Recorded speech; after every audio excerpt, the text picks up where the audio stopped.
it's time for the last sessions of the scientific workshop. We are talking about several subjects, and now it's time.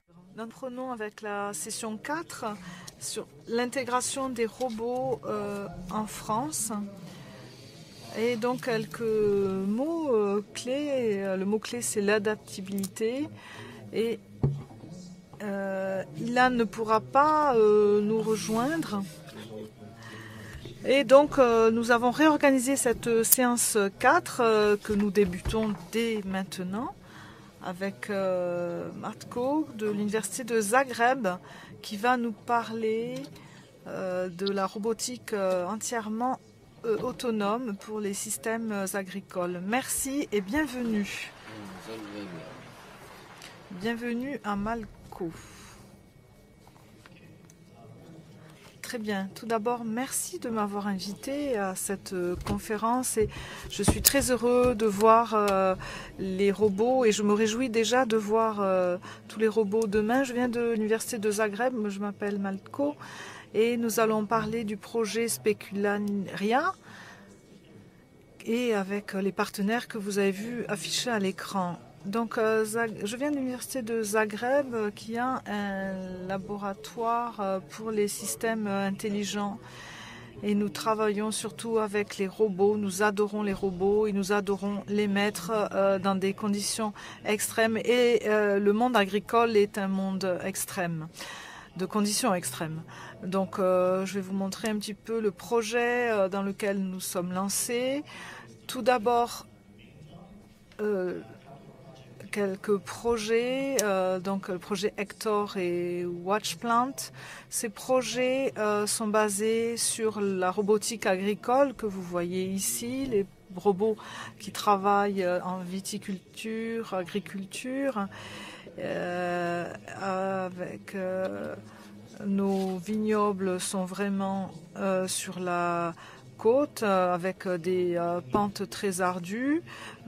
Et il faut développer des systèmes très ingénieux qui essaient d'adopter un compromis entre la viticulture et l'agriculture. Et nous avons d'autres projets basés sur l'IoT. Et ici, cette technologie, avec le projet H 2020, avec des capteurs sur les plantes pour avoir des systèmes bio-hybrides qui permettent de recréer les conditions extérieures. Nous ne testons pas la qualité de l'air, nous demandons aux plantes de nous dire quelle est la qualité de l'air.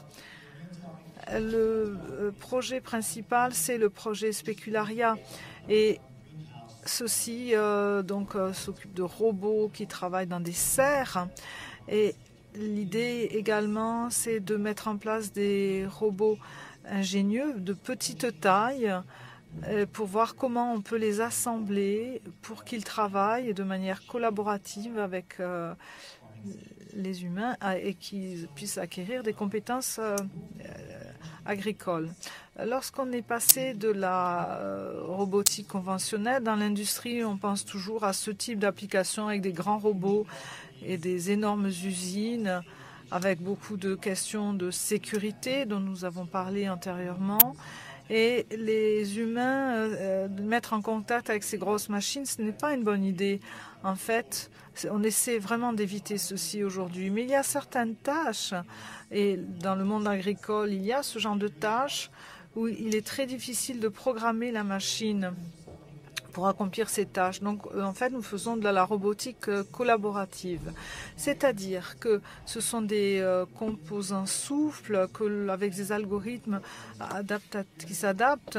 Et on peut voir ici cette application pour chez Airbus où l'idée était de finir la partie intérieure de l'avion avec des choses qui avaient été faites manuellement et qui sont très difficiles à automatiser complètement parce que lorsque la machine le fait, Et si vous le mettez à l'œil humain, si on le passe au test de l'œil humain, on peut bien voir des choses spécifiques que la machine fait. Et si on dit à l'opérateur humain d'expliquer au robot de le faire, c'est plus facile de le faire. Mais l'opérateur, en fait, ne sont pas des programmateurs.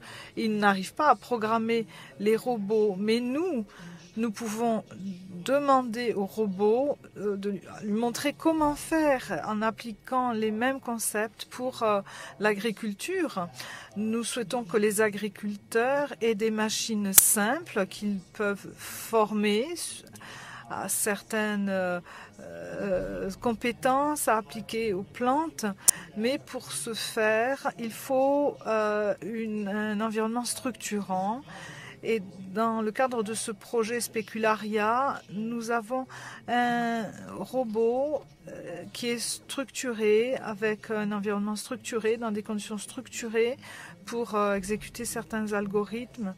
Et on peut apporter ceci, on amène le végétal à la plante en fait. En fait, on fait pousser le végétal autour des robots.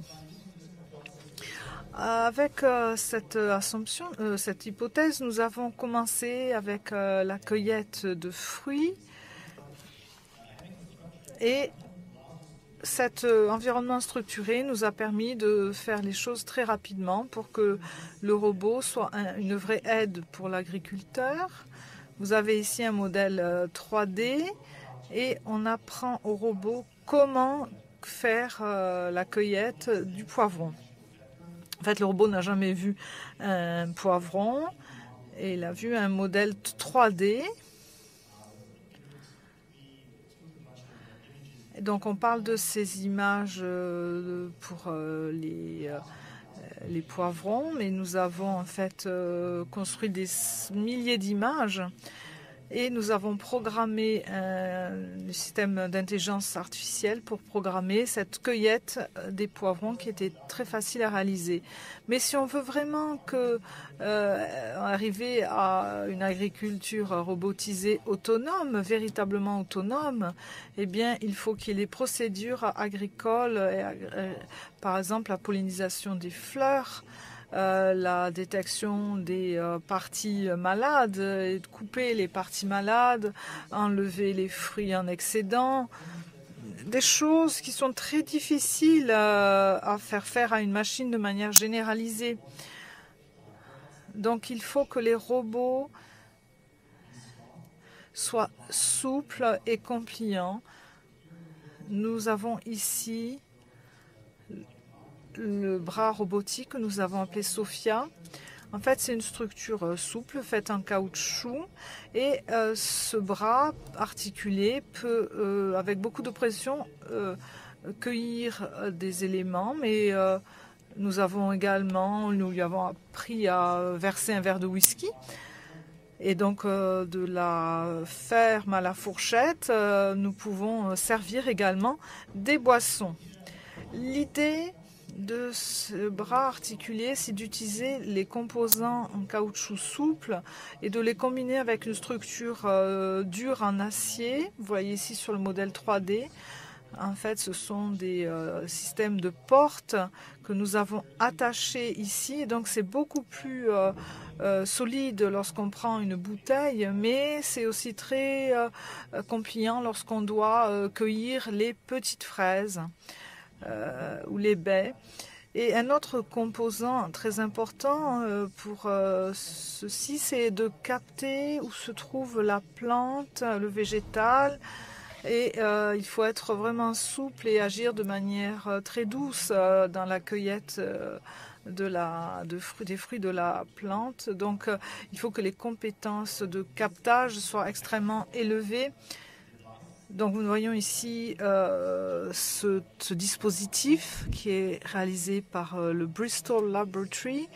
Et en fait, c'est une structure de peau très fine. C'est une structure de peau très fine, très souple. Et vous avez une caméra qui montre à chaque fois les différentes épingles et l'objet qui doit être touché. Et ceci reproduit le comportement de tous les capteurs que nous avons sous notre peau. Et nous pouvons ainsi apprendre avec l'intelligence artificielle à faire cette cueillette de manière très souple, avec un système de réseau qui travaille avec encodage et décodage. Et la partie d'encodage, nous l'utilisons dans la partie latente du milieu. Et en fait, cette série de caractéristiques nous permet de décrire les caractéristiques de ce qui se passe au niveau de la peau. Au lieu de faire de la cartographie et du modélage, en fait, nous avons des nombres qui nous disent comment est-ce que l'objet doit se placer. Et les chiffres, qui sont des formulations mathématiques que nous ne connaissons pas, eh bien, nous les divisons avec un autre algorithme qui nous apprend comment toucher et reconnaître les objets, comment reconnaître les modèles que l'on doit appliquer aux modèles, aux objets et les détecter de manière adéquate. Donc, lorsque nous mettons tout ceci ensemble, nous avons ce système sans avoir jamais vu la plante, sans avoir de connaissances antérieures de la plante. Le robot a un accrochage très souple sur la plante et une préhension très souple de la branche, et il va détecter où se trouve le végétal, et ensuite il va prendre donc la branche de manière beaucoup plus ferme à son second passage, et grâce aux connaissances qu'il a collectées, aux données qu'il a collectées au premier passage, il a donc enregistré la forme du végétal. Il va pouvoir le nettoyer au second passage. Si on peut faire ceci, on peut faire des choses beaucoup plus sensibles, comme la pollinisation des fleurs. C'est ce que nous avons fait pour la pollinisation de fleurs. Grâce à l'utilisation d'environnements structurés, on peut apprendre au robot à détecter les fleurs. Nous avons ici une approche différente. Nous n'avons pas fait de la modélisation 3D, nous avons montré les fleurs de fraisier, et le robot va contourner la fleur et construire une série de données.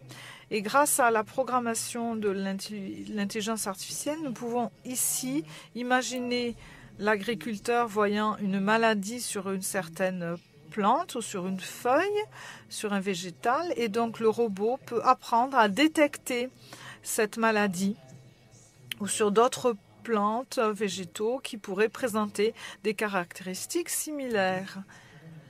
Dans cette expérience ici, le robot n'avait jamais vu ce végétal. Ça a été vraiment, on lui a montré quelques fleurs et une série de fraises, et il a appliqué cette connaissance, ces données, sur des fleurs de fraisier, sur une plante complètement différente. Et donc, il peut détecter et toucher les fleurs avec une grande précision. Ensuite, on veut construire les connaissances d'une plante. Alors, il y a beaucoup d'images multispectrales, vraiment prises de très près. Nous avons appris, lorsqu'on a voulu appliquer ce genre de choses sur des images proches, nous avons appris que ce n'est pas si facile. Ça, c'est MikaSense avec une caméra multispectrale. Ils ont dit qu'ils avaient des algorithmes qui pouvaient vous aider à construire des images. Mais en fait, ça ne fonctionne pas parce que, comme vous pouvez le voir ici, il y a toujours la caméra qui est déplacée et la calibration qui est nécessaire, qui fonctionne très bien lorsque vous prenez des images à 50 mètres du sol ou à 15 mètres du sol. Eh bien, ça ne marche pas du tout à 1 mètre. Donc, ça devient tout à fait inapproprié.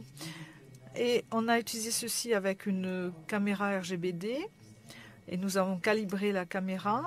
Et Ceci nous a donné la possibilité d'enregistrer le point de nuage avec une première image, avec les activités bleues et vertes. Ceci a pu diffuser ces données et on a eu donc le point cloud, le point nuage, la première fois. Donc on peut ainsi avoir des systèmes beaucoup plus denses et on n'a pas besoin d'aller plus en avant. Et lorsqu'on regarde un végétal, ce n'est pas assez. Il faut d'autres capteurs pour mesurer le taux d'humidité, mesurer le fonctionnement, l'évolution du végétal en général. Mais souvent, les capteurs ne sont pas très précis et pas très résistants. Et ils donnent des données très peu précises après 2 jours de travail, car sur le terrain, ils perdent de leur précision et avec le contact avec l'eau. Et nous avons voulu tester un végétal et nous avons récupéré les capteurs, nous avons séché et ensuite nous avons calibré avant de passer à la deuxième plante, deuxième végétal. Nous avons bien nettoyé pour s'assurer qu'il n'y avait pas de transfert de maladies entre les plantes. Mais pour ce faire, il fallait dériver des algorithmes compliants de contrôle qui nous ont permis d'aller plus loin, mais ne pas trop faire sans endommager le végétal, évidemment. Et avec cette information, une fois que nous avions appris à mesurer le sol, et grâce aux données qui avaient été collectées lors du contact, on peut également dire si le sol et si le végétal est sec ou pas. Donc ceci reproduit à merveille ce qu'on appelle la méthode du champ et de l'apparence, avec les images spectrales et avec le sentiment, le sens au niveau du sol. Et puisque les plantes, les végétaux bougent constamment, il faut que la plante vienne au robot et qu'elle soit arrosée à chaque fois qu'elle en a besoin. Donc avant de lancer cette expérience, et nous espérons pouvoir le faire cette année, nous avons réalisé de nombreuses simulations. Et ce que l'on voit, c'est qu'il est possible économiquement de faire grandir des végétaux ainsi.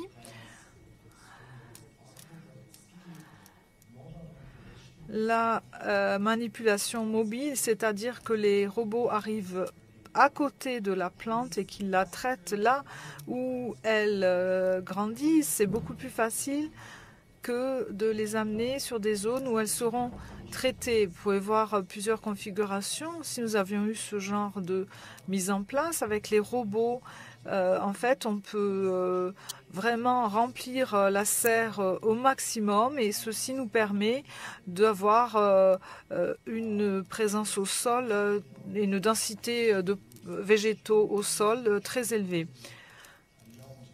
Ici, nous utilisons le Zebra, qui est un système qui permet de simuler la dynamique des robots avec un logiciel qui donne des images réalistes lorsqu'on applique des algorithmes d'intelligence artificielle. Donc, nous pouvons utiliser ces systèmes et pour avoir un système dynamique d'imagerie de l'environnement. Donc, je vais conclure. Et encore une fois, merci de m'avoir invité. Merci infiniment.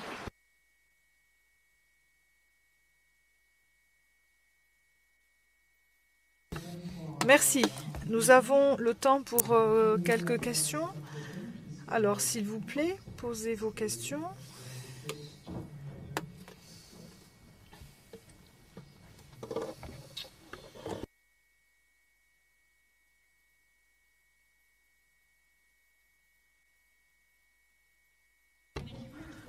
Merci.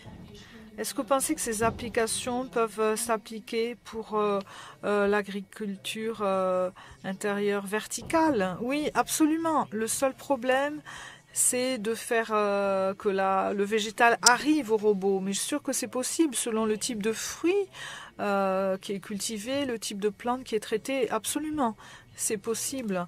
On peut cultiver des gros végétaux. Donc c'est possible. Pour le NDVA, je sais que c'est très basique comme algorithme, mais si on élargit les nanomètres et l'échelle de ceci à une partie beaucoup plus large, est-ce qu'on peut trouver plus que le système de base? Oui, c'est une excellente question. L'algorithme que vous proposez nous permet de mesurer cet agnostic par rapport au type de capteur que l'on utilise. En fait, on essaie d'utiliser les caméras infrarouges, thermiques. Et puisque nous cultivons des végétaux dans un environnement extrêmement structuré, on peut trouver des informations beaucoup plus pertinentes et beaucoup plus détaillées que l'œil humain ne peut le faire. Donc c'est un algorithme de décision qui est basique, mais qui peut être vraiment fonctionner très bien avec tout type de capteur. Merci. Alors ceci va nous permettre de faire la transition avec le prochain orateur. Est-ce que vous avez une action de supervision également dans vos expériences, des supervisions humaines, des robots, ou vous dites que c'est complètement autonome? Est-ce que vous pensez qu'il y aura un humain dans le groupe ou pas du tout? En fait, dans ces images, elles font partie du système. La supervision est vraiment un côté des choses, mais les humains doivent venir et montrer aux plantes ce qu'elles doivent faire pour la pollinisation, par exemple. C'est le DNBs ce sont les abeilles qui leur montrent, et les humains également. Donc les humains sont toujours dans la boucle, absolument. Merci, merci encore une fois.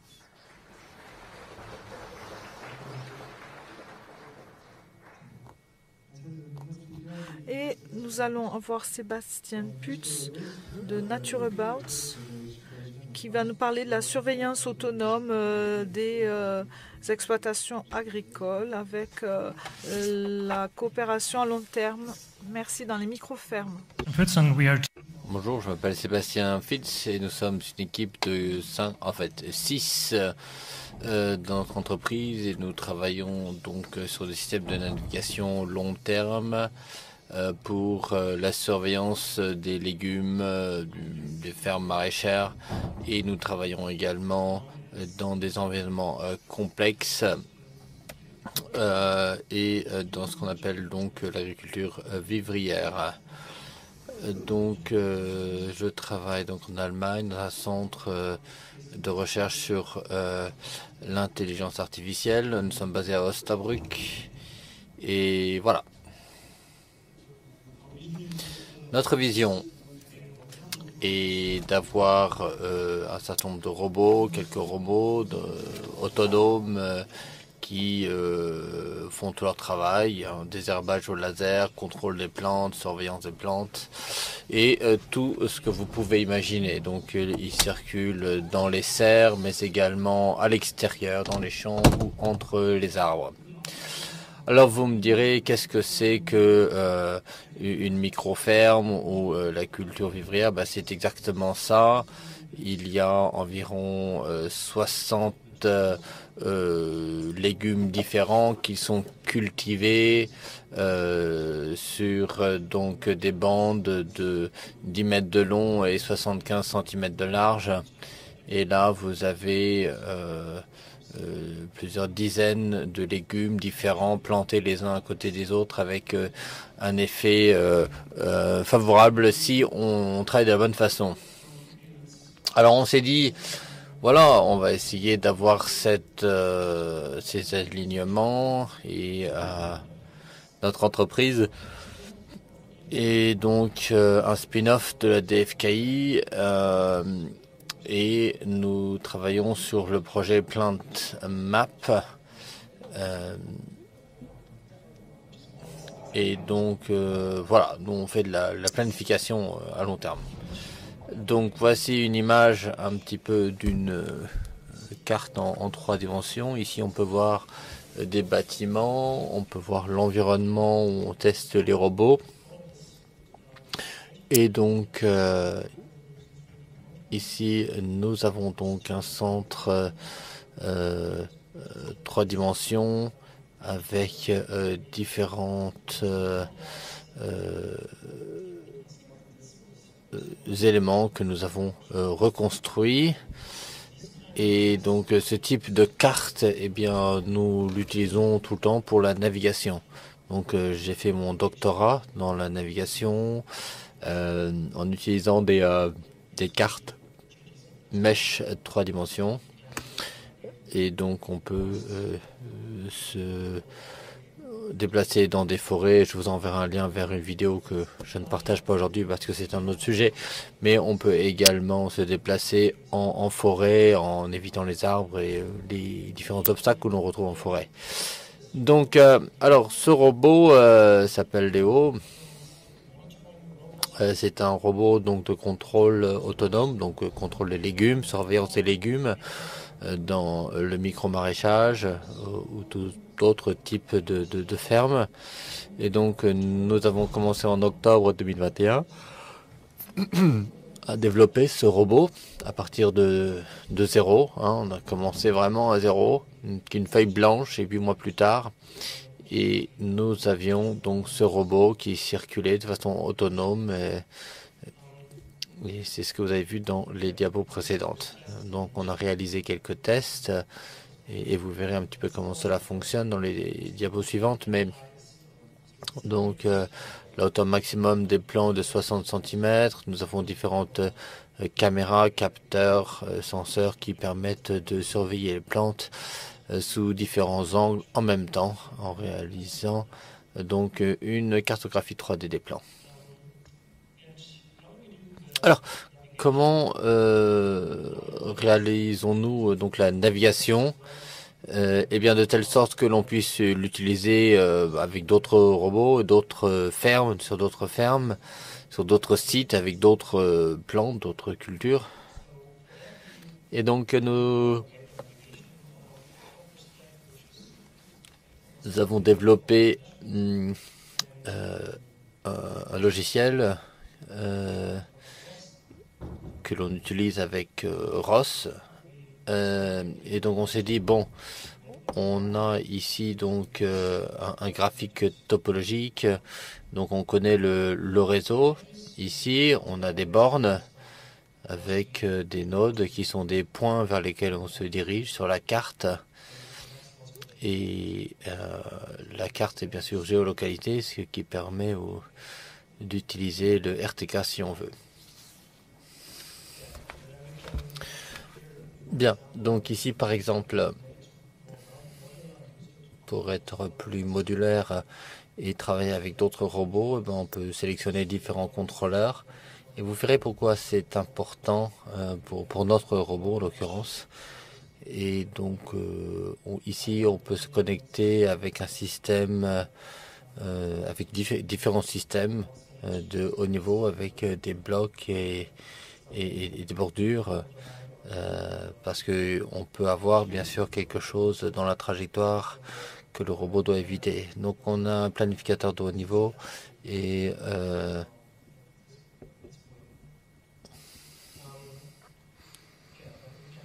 voilà. Donc ensuite on peut changer le descriptif des bords et ceci est entièrement intégré. Alors certains d'entre vous connaissent, c'est intégré dans Aves. Alors c'est un outil de visualisation robot. Et donc c'est intégré avec MoveBase Flex. Certains d'entre vous connaissent certainement MoveBase, c'est bien connu dans le monde de la robotique. Et MoveBase Flex, c'est une extension qui a été développée, que j'ai développée dans mon doctorat. Et c'est bien connu dans le monde universitaire, mais également dans l'industrie. Et c'est utilisé également dans des zones de stockage. Et donc, on utilise donc des cartes mèches qui sont adaptées à des terrains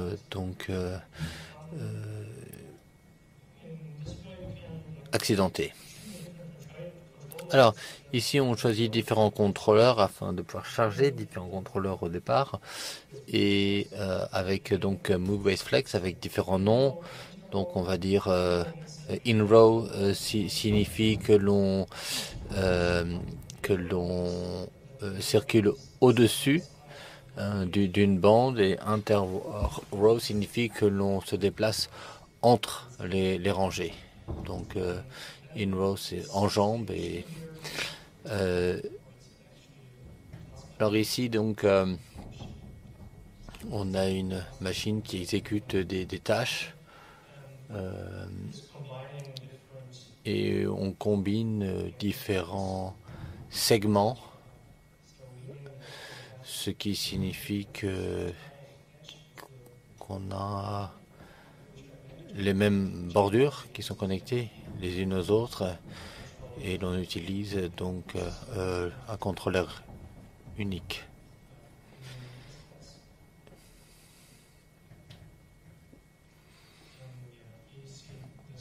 Donc ici, vous pouvez voir différents exemples de ce que nous faisons. Donc ici, vous voyez un robot, le robot Lero en hiver qui circule de façon autonome. Et puis ici, on peut voir également donc comment il se déplace dans la forêt. Alors j'en avais parlé auparavant, il y a un lien là. Donc merci de prendre une photo et utiliser ce lien pour visualiser la vidéo qui explique comment on utilise le système de navigation Mesh pour se déplacer en forêt. C'est très intéressant. Et comme je l'ai dit, donc oui, on essaie d'avoir des systèmes long terme, et donc voilà, on a des techniques qui sont en cours de développement, et puis on peut utiliser notre système de navigation Waypoint de telle sorte que l'on utilise donc différentes bordures et repères dans la direction de la station de recharge du robot, et puis on peut combiner ces différents bordures. On peut assigner des contrôleurs à ces bordures pour rejoindre donc une station de dockage ou entrer et sortir d'un conteneur. Donc on peut vraiment adapter de façon facile la stratégie de navigation que l'on aura décidé de suivre.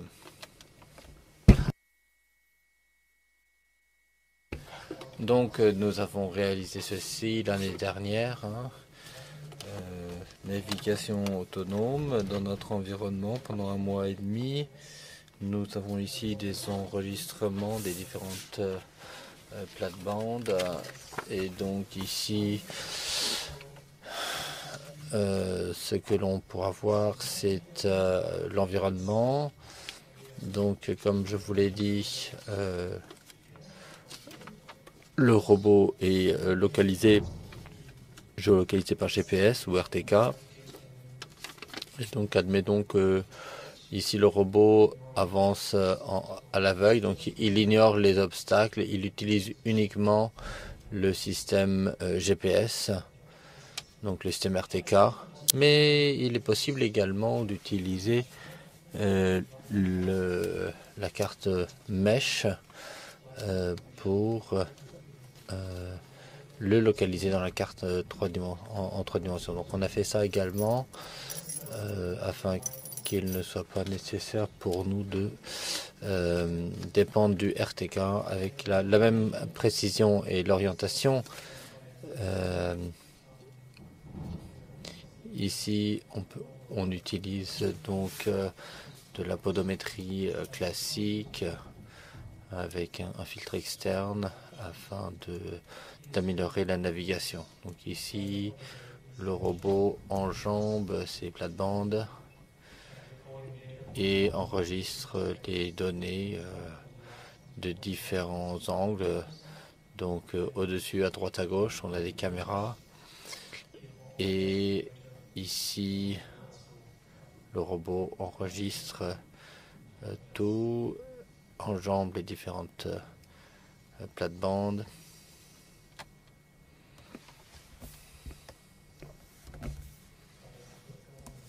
Mais avançons. Donc, après avoir enregistré ces données, ici on obtient ce type d'informations. Ici on a des informations sur des laitues, des choux.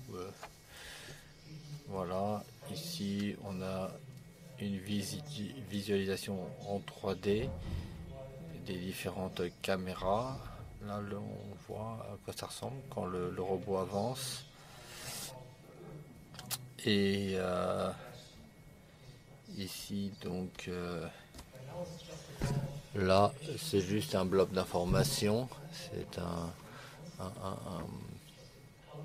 ensemble de points, dans un nuage de points. Donc, il n'y a pas vraiment d'informations utiles ou utilisable par un œil humain. Donc on a besoin de segmentation instantanée et on a fait cela avec une version adaptée, donc de RCNN. Donc on a appelé ça le Flex RCNN. Alors Flex parce que l'on peut ajouter et effacer assez facilement des éléments sans avoir à tout reconcevoir. Et ceci est basé donc sur un réseau RC où l'on utilise les couleurs et également on utilise de l'imagerie infrarouge ou proche infrarouge.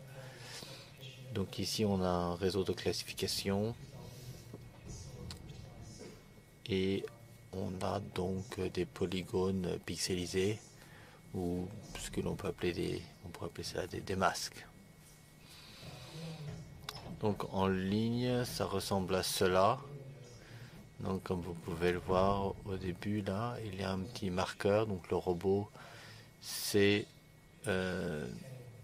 qu'il est en train de scanner, mais on le sait également parce que toute cette information, on l'a donc dans la bordure et dans la borne qui se situe en bordure. Donc quand on combine ces différentes informations avec l'imagerie 3D, on obtient donc ceci. Et donc cela ressemble à ceci dans une vidéo. Parce que bien sûr, bon, les images 3D c'est toujours un petit peu ennuyeux, mais bon, voilà. Donc ici on a rajouté des couleurs. Ici on utilise des indices spectraux. Et donc voilà, ça, on vient de commencer ce travail. Et voilà à quoi ça ressemble. Et ici, on pourra étudier avec ces couleurs-là. Bon, voilà. Merci beaucoup pour votre attention. Et rejoignez-nous à notre stand. On est à droite en rentrant dans la tente. Donc n'hésitez pas à poser des questions maintenant ou plus tard ou quand vous nous croiserez.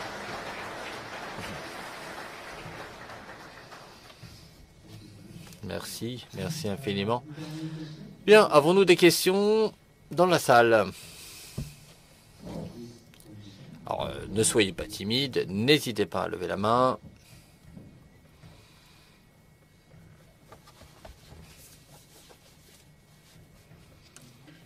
Merci pour cette présentation très intéressante. J'aurais une observation à faire et une question à vous poser. Alors, le contexte ici, donc on est dans du maraîchage, mais un robot c'est vraiment disruptif parce qu'en principe le maraîchage est réalisé à l'aide de petits outils. Est-ce que vous pensez vraiment que ce sont des outils qui vont être adoptés par des maraîchers? Alors la réponse courte est non, hein. Mais c'est une excellente question et je vais essayer d'y répondre. Donc Alors, nous utilisons cet environnement parce qu'il est très difficile, hein.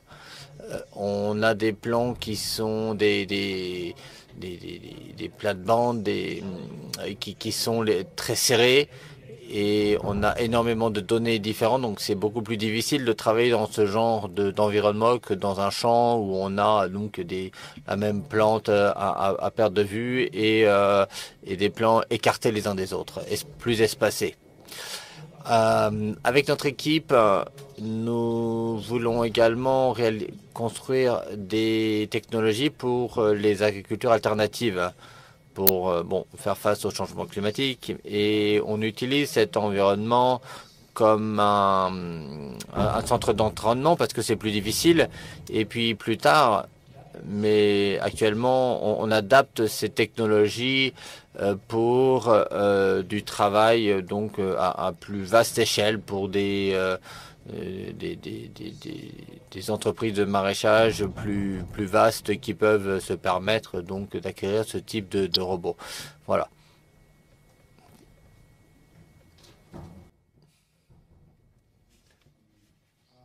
Bonjour. Alors, qu'est-ce que vous prévoyez de faire avec cette donnée? Vous parlez d'agriculture régénérative, mais qu'est-ce que vous prévoyez de faire avec ces données, toutes les données que vous avez sur les plantes que vous récoltez? Alors, je pense que vous parlez des données en 3 dimensions et ce que nous avons, donc, c'est une représentation sémantique de l'environnement. On connaît la position exacte de chaque plan avec une résolution au centimètre près. Donc, si on fait cela chaque jour, si on le fait au quotidien, on peut mesurer la croissance. On peut prévoir le meilleur moment pour récolter. On peut dériver des systèmes de prise de décision, prendre des décisions ou conforter les agriculteurs dans les décisions qu'ils auraient prises. Et pour les semenciers, ils pourraient également être intéressés dans ce à quoi leur plante pourrait ressembler de façon plus abstraite. Donc voilà, ça c'est ce qu'on prévoit de faire. Merci. Alors peut-être une toute petite dernière question. Oui, merci beaucoup. En fait j'ai 2 questions. J'espère que vous pourrez nous faire une réponse de type 2 en 1. Vous avez dit que vous réalisez des séries temporelles. Autrement dit, alors qu'est-ce que vous faites de ces séries? Première question. Et si vous faites de l'agriculture régénérative, ce que j'apprécie énormément, je pense qu'il y a un gros business là. Et quand on voit le prix de ce type de robot, bon, hein, on pourrait éventuellement ne pas avoir le temps, mais on pourrait avoir l'argent, par exemple. Donc, ce que je fais pour embrasser la biodiversité. Alors, comment vous gérez les mauvaises herbes, les adventices? Comment est-ce que vous les valorisez? Donc, le temps, les séries temps et la biodiversité. Alors, pour ces séries temporelles, alors notre entreprise, vous savez, un an, hein, donc comme je l'ai dit, nous sommes en train de développer des représentations environnementales sémantiques avec des informations en 3 dimensions de la plante au quotidien. Donc, on suit la sémantique, donc ce que l'on voit, ce que c'est, le type de plante que c'est, ou quel type d'objet, de quel type d'objet il s'agit. Bon, ensuite, on fait un suivi spatio-temporel avec cette image en 3 dimensions. Donc, on collecte ces données pendant des mois, des semaines, des mois. Et ensuite, on peut donc effectivement considérer, par exemple, une plante et puis combiner des formes, par exemple. Alors, deuxième question concernant l'environnement. Alors, c'est peut-être un objectif enfin, qu'est-ce qui nous motive? Bon, on a un sujet qui est donc l'agroforesterie et on pense que notre technologie et notre façon de réaliser ces cartes en 3D, comme je l'ai dit, on peut utiliser la technologie LIDAR et donc voilà, les technologies de localisation LIDAR en 3 dimensions qui permettent peut-être d'utiliser le GPS, mais en réalité, quand il y a beaucoup d'arbres, bon bah c'est pas facile d'utiliser le GPS. Donc voilà, c'est un petit peu ce que nous prévoyons de faire. Parfait. Eh ben, merci beaucoup. Nous n'avons plus de temps pour d'autres questions, mais merci infiniment. Et maintenant, Matteo Matteucci de Politecnico di Milano. Et nous parlerons de macro-projets, de défis et d'Agogo Food. Et nous aurons bien sûr une présentation de votre projet Agogo Food. Just okay, just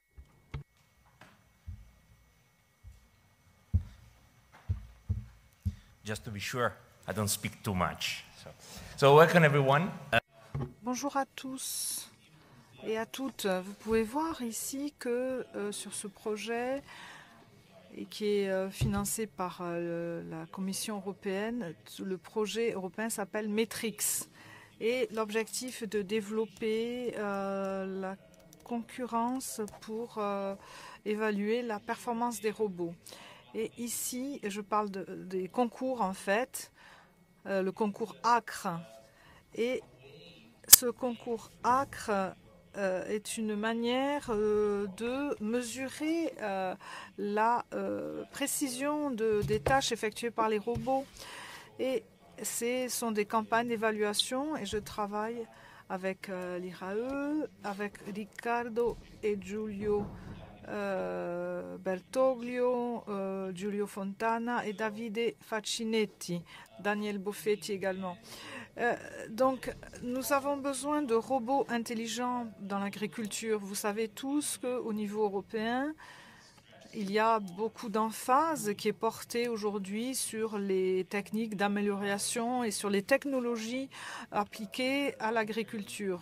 Et pour la mission à long terme du sol et de la nourriture, la Commission européenne a défini pour 2030 des objectifs qui sont également de gros défis à relever, très exigeants pour la communauté scientifique et robotique. La Commission européenne n'est pas le seul acteur qui propose des pistes d'amélioration dans ces technologies. Il y a eu aussi beaucoup de documents, notamment de la FAO, qui donc présentent des technologies d'intelligence artificielle ou d'intelligence artificielle et technologique qui répondent aux défis de ces changements agricoles et aux défis des petites exploitations agricoles ou des exploitations agricoles dites smart. Et on peut parler de cette idée d'exploitation agricole intelligente. Pourquoi parle-t-on du désherbage? Eh bien, ce marché du désherbage robotisé, ce marché a des perspectives vraiment croissantes. Voici un des rapports que j'ai trouvés. Il y en a de nombreux. Et parmi eux, j'ai pu observer l'intérêt croissant du point de vue économique pour le désherbage robotisé ou les robots pour le désherbage. Si vous examinez ceci, il y aura beaucoup de démos également demain qui montrent tous que c'est le moment de commencer à robotiser et d'évaluer en tout cas les performances de cette robotisation pour le désherbage. L'objectif de ces campagnes agroalimentaires pour la robotisation dans le projet Matrix est de trouver une solution pour réussir à évaluer les différents niveaux de performance de ces robots pour le désherbage. Ces campagnes sont organisées par 4 instituts, le Politecnico di Milano, l'INRAE, où nous avons également une annexe à Milan, l'INRAE, donc l'orateur dit qu'il ne prononce pas bien l'INRAE. Et nous avons également l'objectif de cette campagne d'évaluation de l'efficacité des robots, c'est d'évaluer leur performance en utilisant moins de pesticides et moins de produits chimiques en général lorsqu'on fait du désherbage. Et nous savons que l'élément de base, c'est de détecter de faire la différence entre les adventices et les végétaux. Et on peut voir aujourd'hui, je suis le dernier orateur qui va parler, parce que le premier qui parlait de ce matin, il disait exactement la même chose que ce projet.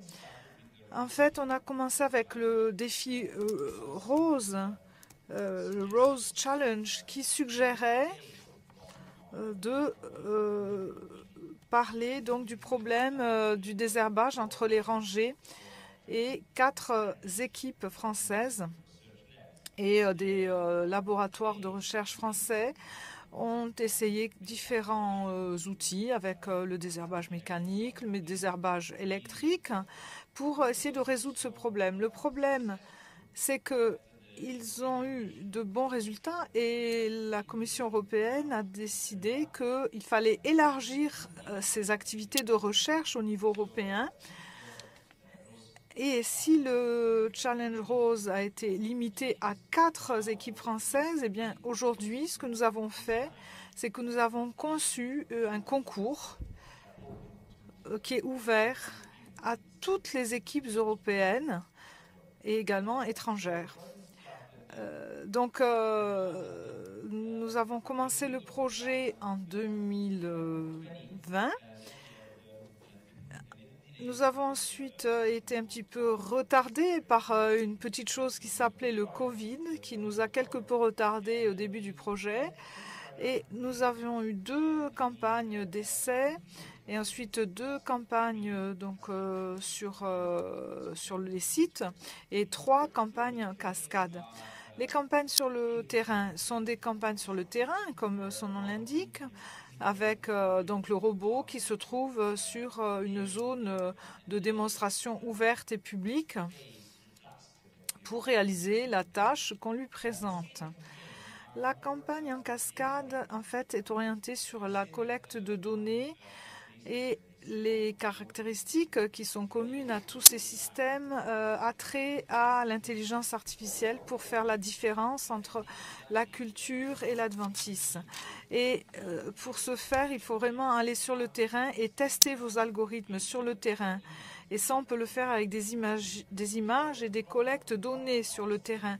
Le problème des campagnes en cascade, c'est de faire ce type de concours avec les données qui ont déjà été collectées auparavant sur le terrain. Donc nous nous trouvons ici à la fin du projet. Donc il y a déjà un projet de suivi que nous attendons, donc l'expérience continue l'an prochain. Mais il va y avoir une campagne d'essai physique en mai en Italie où vous êtes tous invités, surtout si vous avez un robot de désherbage. Alors la première campagne s'est faite à Montoldre en France avec 2 cultures, avec du maïs et des haricots verts, et avec différents types d'adventices. Et la prochaine campagne, en mai 2023, va se dérouler à Cornaredo, en Italie. C'est ici. Si vous ne voyez pas où ça se trouve, c'est à l'ouest de Milan. C'est pas loin de chez moi d'ailleurs, Cornaredo. Pour moi, c'est très pratique. c'est très facile d'arriver à Milan également. Alors, le projet est d'arriver à avoir les mêmes cultures, le maïs et les haricots verts, et ajouter peut-être de la laitue, des zucchini, enfin des courgettes, pour augmenter la production qu'on aimerait réaliser avec ces robots. Quelles sont les tâches que nous allons demander à ces robots? Alors, c'est les tâches classiques des robots, la perception, c'est-à-dire ici, faire la différence entre l'adventice et le végétal pour discriminer l'adventice à détruire et le végétal que l'on doit conserver. Et quelquefois, il faut également réaliser l'estimation de la zone de feuillage et de la biomasse. Ensuite, nous avons des tâches reliées à l'autonomie pour que finalement le robot puisse suivre la ligne de cultivation sur le champ, et également des tâches de surveillance, par exemple, avec le robot qui arrive à faire une cartographie de la culture. Nous aimerions pouvoir faire la même chose ici, mais on va comparer la précision de la cartographie réalisée par le robot. Et enfin, la tâche du fait avec la structure, de détruire l'adventice qui a été placé de manière intentionnelle sur le champ.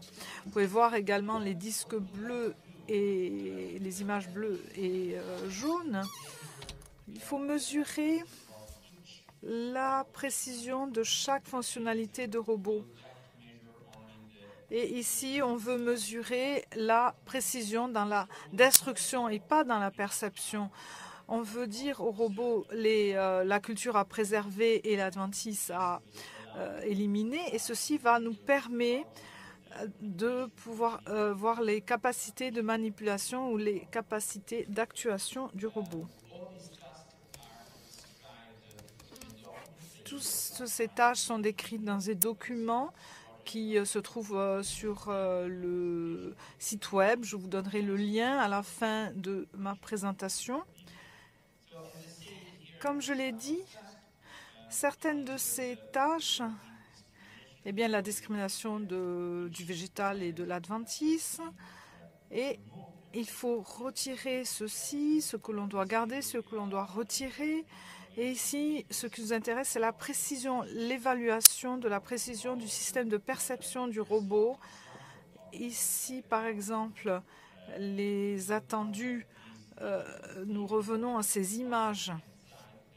À droite, c'est une image qui a été manuellement réalisée, c'est-à-dire vous avez ces tâches de perception, il faut les mesurer, comparé à des notations humaines pour voir si l'algorithme est adéquat dans ce cas. Et vous voyez ici la destruction de l'adventice. Et vous voyez ici, donc avec le végétal qui est préservé et l'adventice qui est détruit. Et donc, il faut dire au robot ce que l'on doit préserver, ce que l'on doit détruire. Enfin, dans la navigation autonome du robot, on en a parlé ce matin, nous avons une ligne droite, standard, mais également le robot doit pouvoir tourner à 90 degrés, ce qui n'est pas forcément ici mesurer. Donc il faut mesurer les performances du robot avec un traceur laser pour retracer la position du robot. Un exemple ici des performances de traçage ici avec des données collectées l'an dernier à l'événement de Montorol, et la plupart des robots ont eu des données précises et ont suivi le traçage de manière précise. Voici un système, un exemple de navigation autonome robotisée.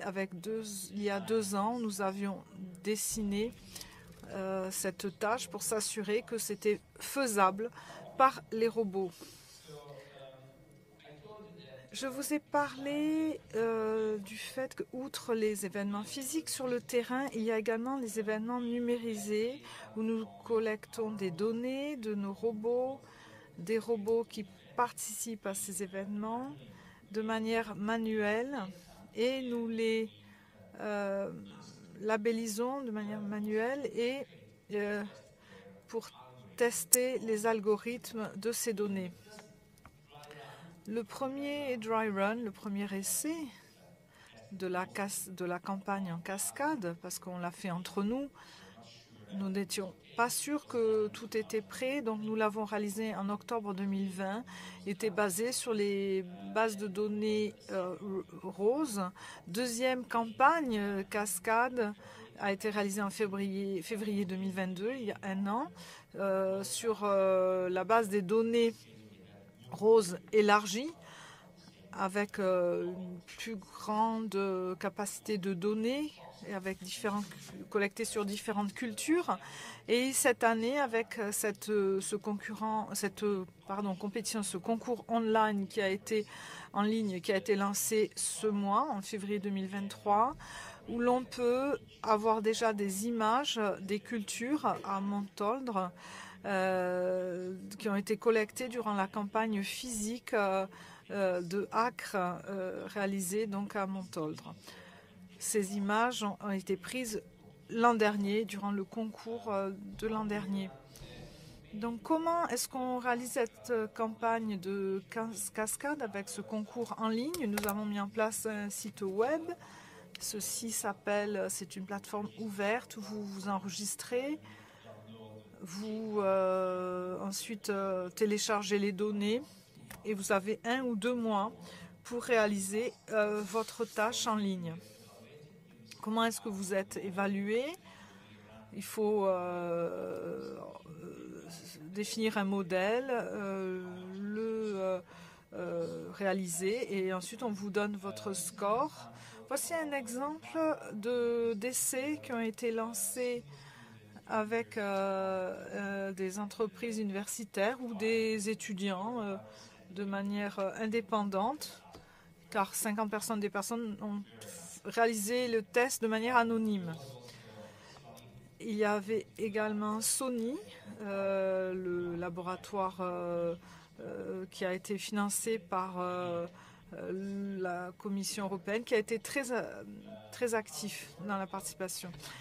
Alors, vous avez des données au début du concours, donc vous pouvez commencer à exploiter votre modèle et ensuite il y a de nouvelles données pour vraiment accorder votre modèle, apporter les dernières précisions et nous allons évaluer le dernier modèle à cet égard. Alors, quels sont les nouveaux défis que nous devrons relever demain?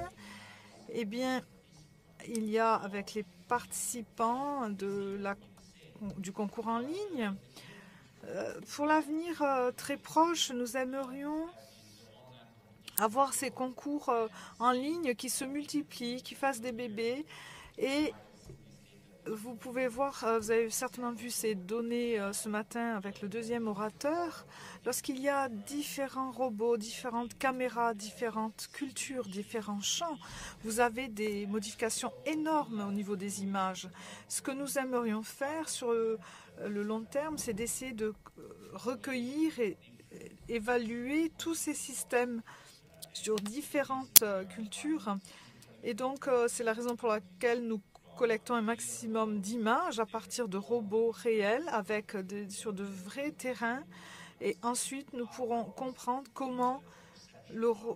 quel est l'algorithme de perfection du robot par rapport au changement de lumière, couleur, température, longueur focale, efficacité spectrale, point de vue, perspective, etc. Tout ce qui fait le système de perception. Donc j'arrive à la fin de ma présentation. Comment est-ce que vous pouvez en faire partie? Alors vous pouvez rentrer en lice en tant qu'équipe. Vous pouvez participer avec un robot dans les campagnes donc sur les terrains, sur les champs, participer en ligne aux campagnes de cascade. En fait, notre intérêt, ce n'est pas de dire qui est le meilleur et qui est le pire. En fait, on veut savoir quel est l'état de l'art aujourd'hui. Donc, venez vraiment venir au test et garder votre note pour vous. Ce n'est pas vraiment l'objectif du tout. Si vous montrez vos résultats, vous pourrez avoir un prix. Ça, c'est autre chose qui peut vous motiver. Mais ce n'est pas l'objet principal. Si vous pouvez sponsoriser également ceci, pourquoi pas? On serait tout à fait d'accord, merci. Et si vous voulez travailler avec vos données, notre objectif, surtout pour le concours en ligne, c'est vraiment d'élargir la base de participants. Donc je peux vous donner des petites brochures également qui contiennent des informations très utiles. Et enfin, je voulais vous dire, et pour conclure ma présentation, que nous avons déjà lancé des activités qui sont planifiées. La première, c'est un atelier en ligne le 23 février. Donc regardez au niveau du site web, ce sera le 23 février avec l'atelier en ligne Acre. Nous allons présenter le concours en détail et vous aurez tout le temps de parler avec nous et de nous poser des questions. À la fin de mai, fin mai à Cornoredo, il y aura la fin du concours, les épreuves finales. Donc merci beaucoup et venez nous y rejoindre. Alors, on peut prendre une question très rapidement.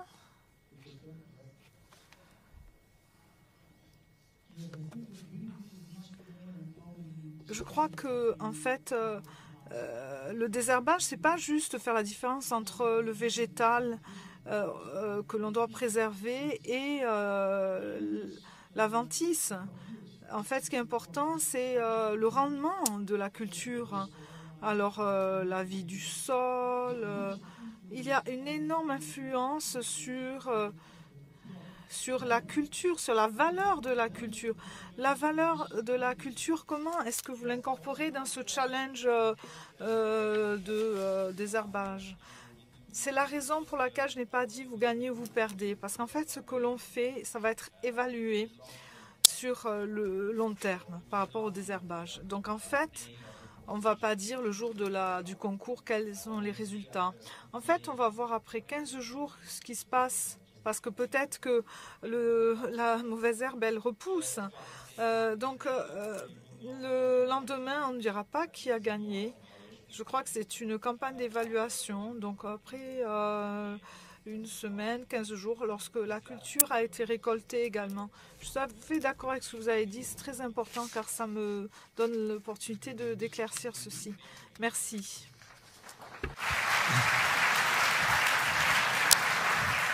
And we have a last speaker. Dernier orateur.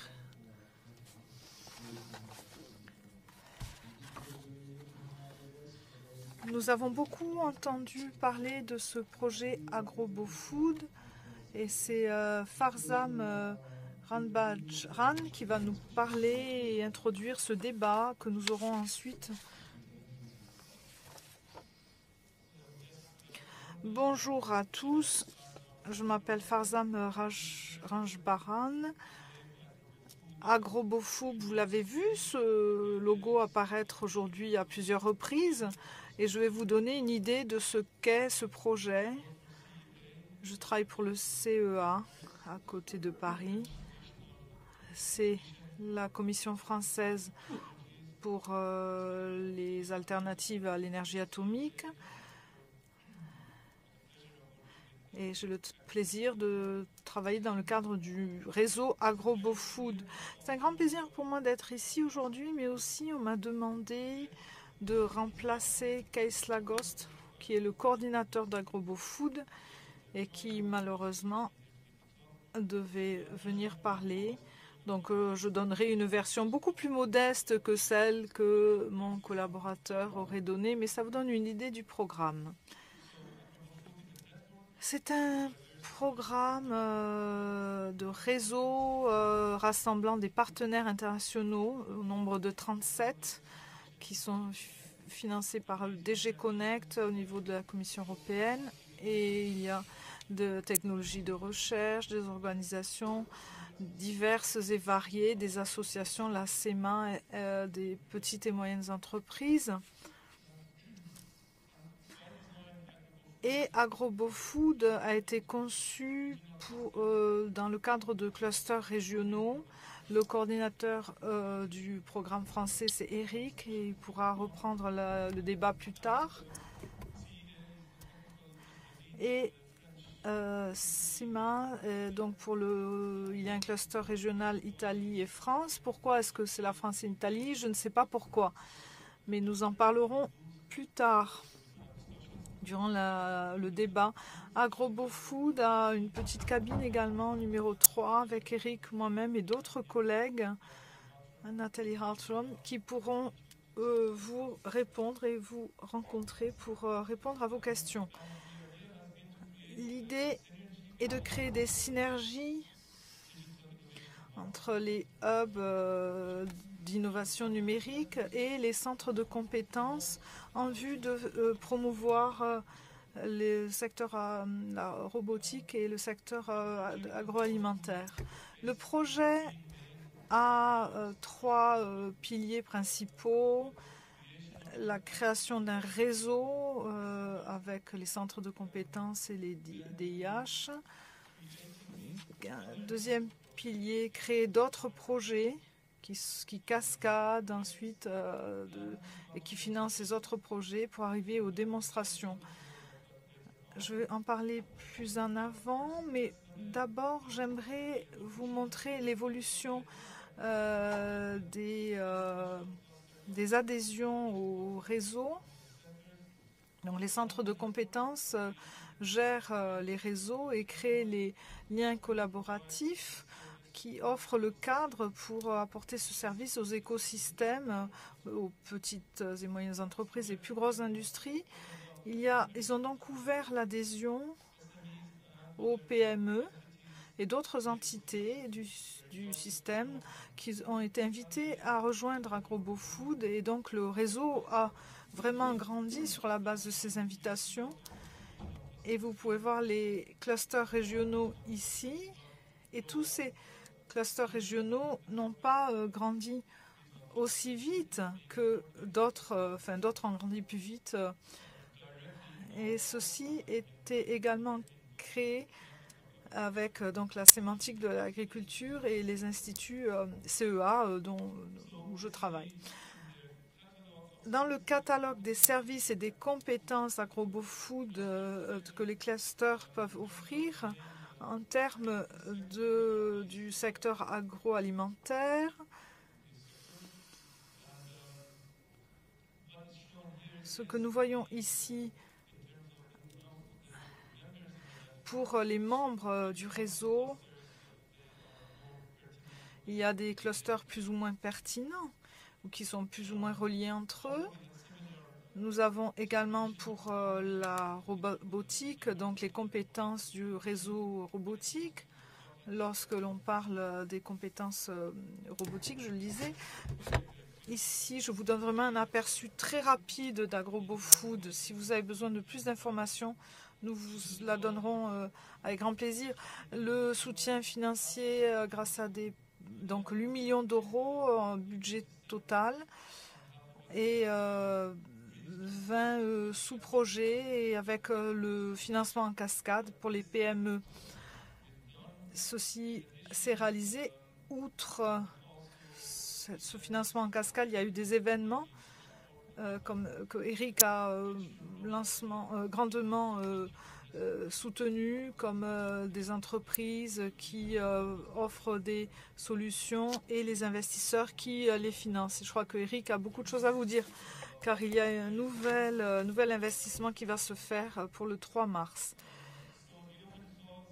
Donc ces demandes d'intervention ouvertes avec un comité qui reçoit les propositions, qui les évalue, qui regarde les critères et l'argent est ensuite distribué à partir de ces DIH comme nous. Et nous sommes des mentors ou des évaluateurs. Et ensuite, on suit le projet tout au long de son évolution. Nous avons 3 open calls. Donc d'abord 6 projets neufs et ensuite 5. Et ces 3 groupes de projets ont des étapes principales, départ, développement et démonstration sur le marché. Et pour la plupart d'entre eux, ils sont déjà dans la phase de démonstration sur le marché. Il y a un certain nombre de prix qui ont été de coûts. Donc 25 PME ont été financés ainsi, avec 6 projets dans ce cas. Donc ça fait un budget de 445 000 euros en moyenne. Donc c'est une opportunité importante pour les PME, non négligeable. Donc certains de ces défis qui ont été définis pour répondre à ces défis et à ces applications. Je ne vais pas reprendre toutes les expériences qui ont été menées, mais certains de ces projets sont menés en France, en Italie, pour le cluster régional franco-italien.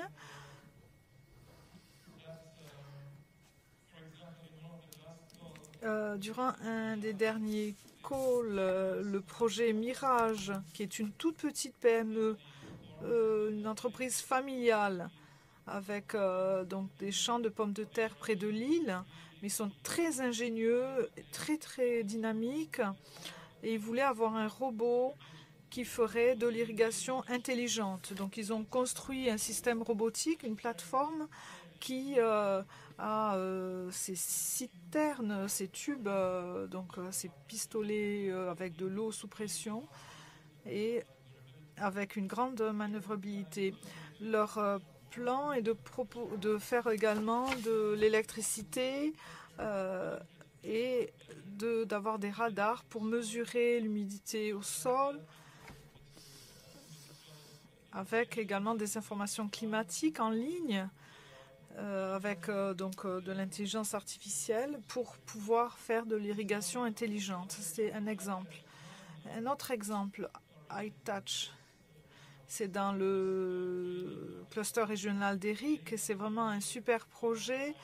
Ils ont conçu des pompes qui permet dans la serre de mesurer pour éliminer donc la mousse. Et il y a dans les serres, il y a des vidéos, c'est vraiment très intéressant. Un autre projet, donc là ils sont dans la phase de commercialisation sur le marché. Et je voulais vous dire également, je crois que les présentations vont être disponibles. Vraiment, trouver plus d'informations si ceci vous intéresse. Et je dirais, pour le 3e événement, dans le système agroalimentaire, je suis sûre que nous pourrons élargir le débat dans la discussion qui a lieu juste après ma présentation. Merci beaucoup. Merci de votre attention dans la table ronde, les tables rondes qui vont suivre. Merci encore une fois. Il n'y aura pas de questions pour Farzam parce que Eric va parler de ceci durant les tables rondes. Je voudrais remercier Farzam parce que vraiment, j'ai demandé de préparer une petite présentation au pied levé. Donc bravo à lui.